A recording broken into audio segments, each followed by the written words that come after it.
Today's drinking water of choice is brought to you by Great Value. Great Value. It's okay. What is up, YouTube? I'm your friendly neighborhood Endman64, and I'm bringing you the next episodes of Crash Bandicoot 2 Cortex Strikes Back as part of the Insane Trilogy. In the last episode, we completed 2 additional levels, Hang 8 and Snow Go, which are 2 level ideas that we have not seen in the game previously. Well, technically we had swamp levels in the first game, but I don't really care.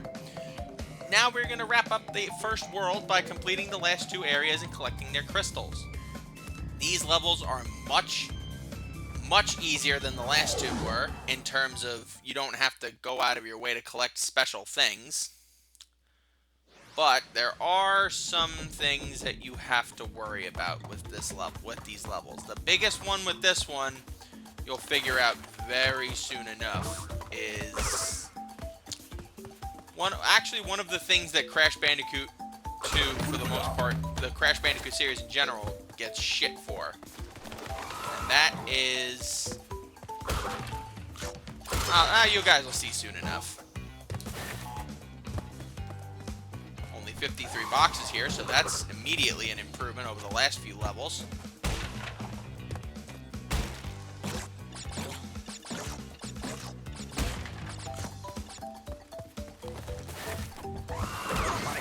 Darn it, took a hit there.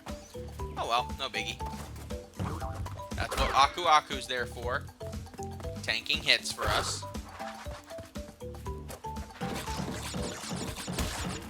Now you may think that the main issue of this level is the birds, but I can assure you, they're not that difficult. This is where the game becomes a nightmare to do. Crash Bandicoot 2 and Crash Bandicoot 3, I know Crash Bandicoot 1 had it a bit of the way, in like a few levels, but these games have become notorious for having branching paths, where you have to go down one path and then come back down the other to fully complete it. Now, if you're just running through the game, all you have to do is just pick which course you think is the easiest, and then bibbidi-boppidi-boo. Okay. Getting hit by these armadillos is like getting hit by friggin' a Goomba in Mario. It's just wrong.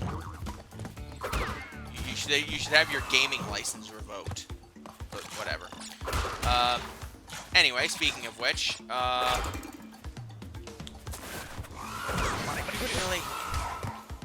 Whatever.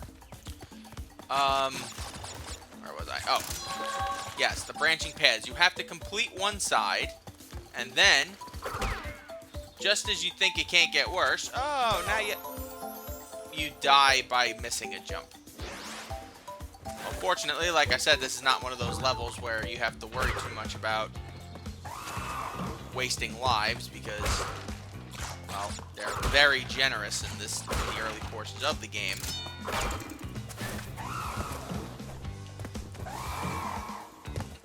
But no, the branching paths are difficult because now you have one of 2 choices. You can either go back down. There we go. That's what I was hoping for. You can either go back down the path you just went down, or you can head to down the other path and hope you don't get killed by a random enemy.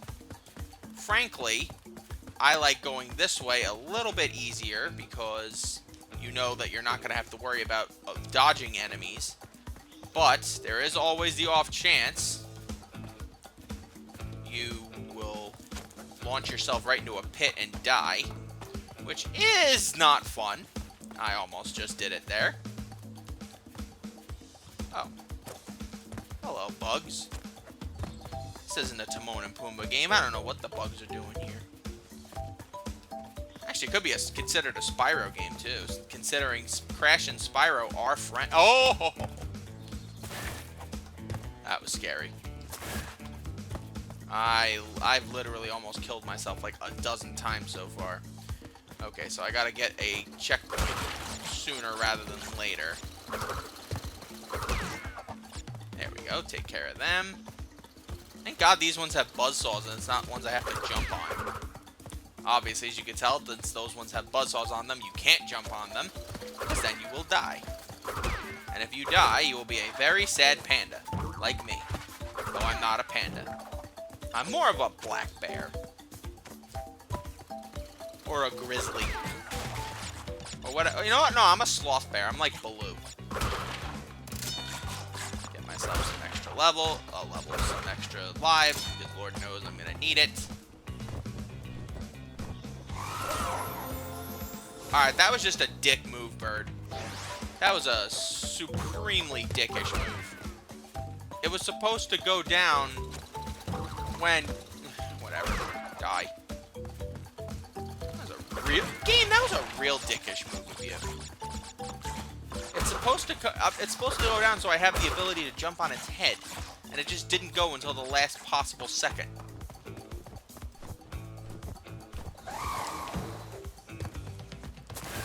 And it tried to do it again, but fortunately I know I'm onto this game's bullshit by now. Alright, so it's 28. I feel like I'm missing something.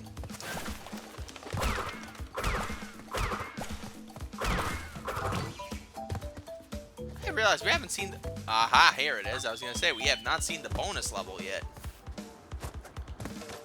Now, you've seen these crates. For some strange reason, we can't break them.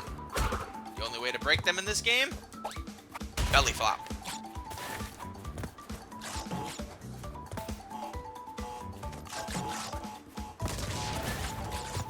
Alright, we're gonna have to blast our way through these.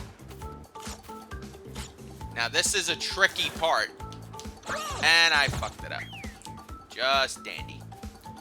Just dandy.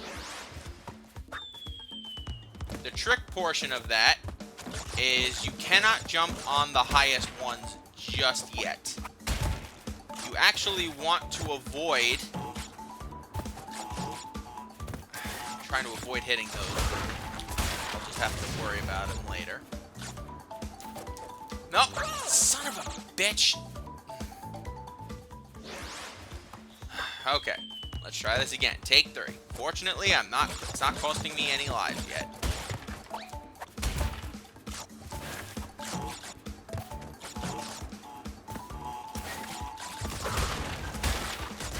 Okay, so let's wait till I'm standing. There you go.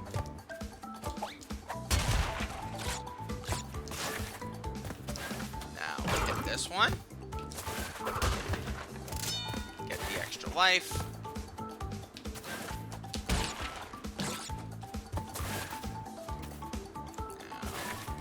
Now, gotta do the high jump here. Grab 2 more lives.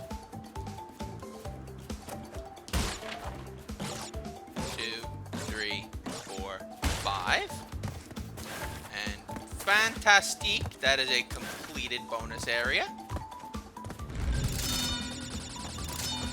I'd be a terrible teacher. I gotta be honest with you guys. I would be an absolutely terrible teacher. I'm a guy that teaches by example and not, like, being able to explain how he does things. I think you guys know that, though, by now, because that was the entirety of my fight with Lingering Will in Kingdom Hearts 2. Where I'm just like, I don't know what the hell I'm doing, and I don't care. I'm just gonna yeet myself to victory. And that's basically what I did. I freaking cheated that fight. I still have not found, like, a secret gimmick to make that level doable. Make that boss doable. But, does not matter because we have completed the 4th level. 100%. Got its gem, got its crystal. I mean, technically we can do the time trials, but I'm 90% sure, just like with Crash 1, the time trials are not linked to completion percentage, and you just get, like, a special trophy for them. Or, like, an Xbox achievement. Which means on the Switch, they're just completely useless, since Nintendo doesn't have one of those things. It's just a sort of like a pat yourself on the back type of deal. I don't know. Alright. This is a level type I know you guys are all familiar with. It's the Boulder Chase levels. Now, there are gimmicks to it, but this is mostly just a bog standard one. Basic rule of thumb. Run like hell from the boulders. This is your Indiana Jones simulator. But in this level, there are a few extra things you'll have to avoid. Like mines. Aren't mines just the best? The good news is they don't kill you. The bad news is they stun you if you run into them. Those electrified gates will kill you, which isn't fun. Not missing anything. Right, good. Let's just try to avoid this like we do whenever we watch the Raiders of the Lost Ark, which is, I would say, objectively the best Indiana Jones movie, but I know a lot of people like The Last Crusade. I do too. It's my dad's favorite. It's my mom's favorite.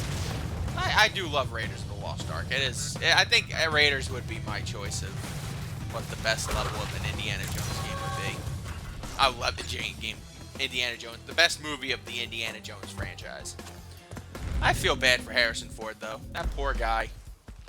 All he wants to do is have a nice career where he doesn't have to worry about being Indiana Jones or Han Solo anymore, and that's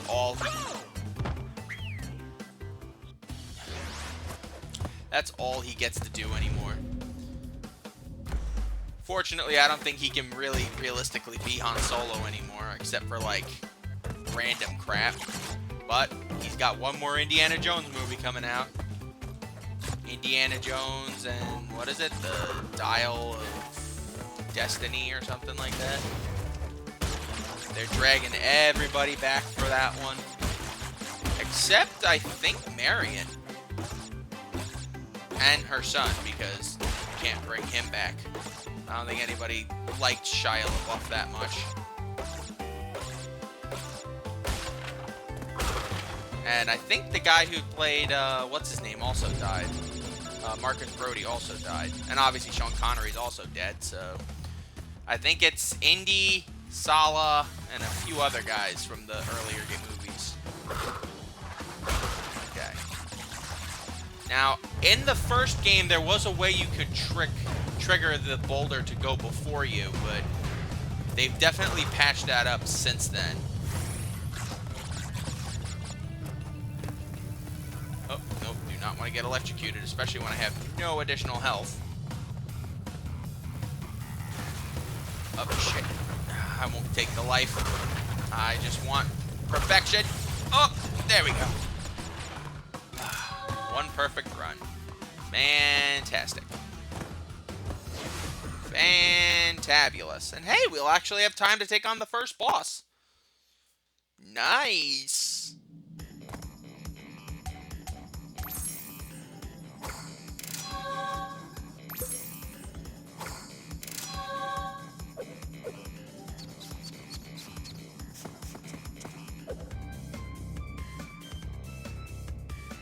Oh.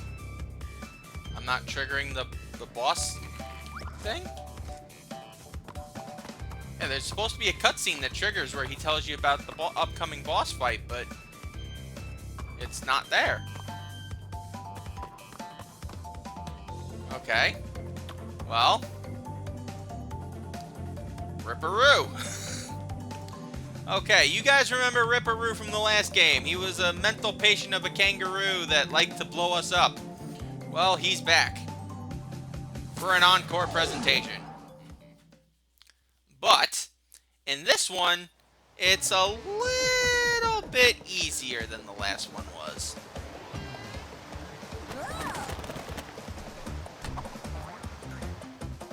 Now, the objective of this one is, first off, he's going to start running around detonating these TNT boxes.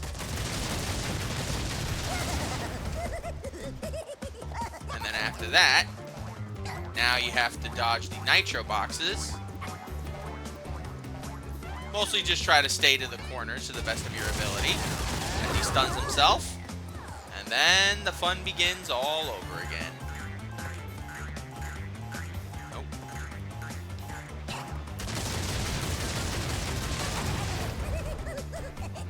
He thinks he's such a dignified gentleman, this Ripperoo. But he's really not. He's a butthead. I do like his mustache, though. It makes him a little bit more dignified. As you can see, his pattern becomes a little bit more erratic.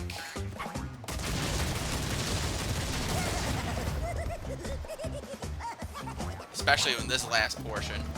He's not chasing you if you think he is. He's like the March Hare. He can't really chase you. He's just insane. But that is one down Ripperoo. And the first level of Crash Bandicoot 2, or the first warp room of Crash Bandicoot 2, is now completed. But we are not done with the episode. We now have the ability to advance to the next warp room, but I do want to show you guys one last thing. I'm going to show you guys the one and only time trial I'm going to do, and that's here at Hang 8, which is a level that already requires you to be very fast and precise. But in this case, we're going to see if we can get a good ranking just by being quick. Now, the time trials, as you will remember if you're a Crash Bandicoot veteran, is you have to beat the levels as quickly as possible. Now, some instances it's easier said than done, other instances not so much. And this is one of those levels where it's fairly easy to beat in the time trial, as not only are you already recommended to move as fast as possible, but also there's plenty of shortcuts if you know exactly what you're doing.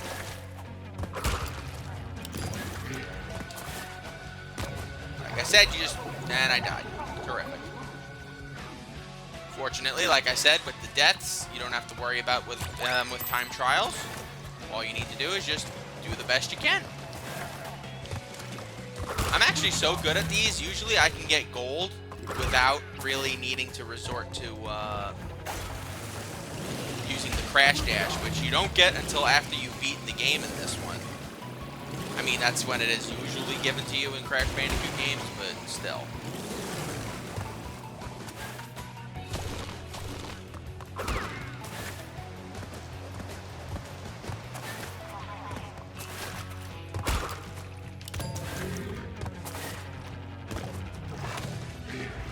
Alright, and keep it up. Let's keep going. I'm very curious to see, because there have not been that many time boxes in this one.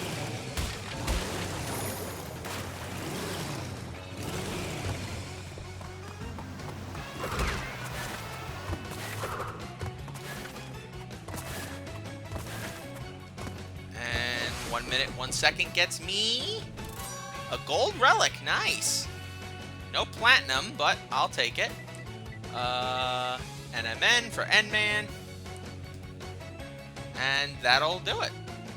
I'm not really keen on doing all of them for this one. I will do them for Crash 3 when we get to it, because they're actually linked to completion percentage at that point, but for now, I'm not too worried about it, as we have another warp room to ascend to, which we will next episode. So thank you guys for joining me. I'm your friendly neighborhood N-Man64. Join me next time when we advance to Warp Room 2 in Crash Bandicoot 2, Cortex Strikes Back. Until we meet again, my lovelies, sayonara.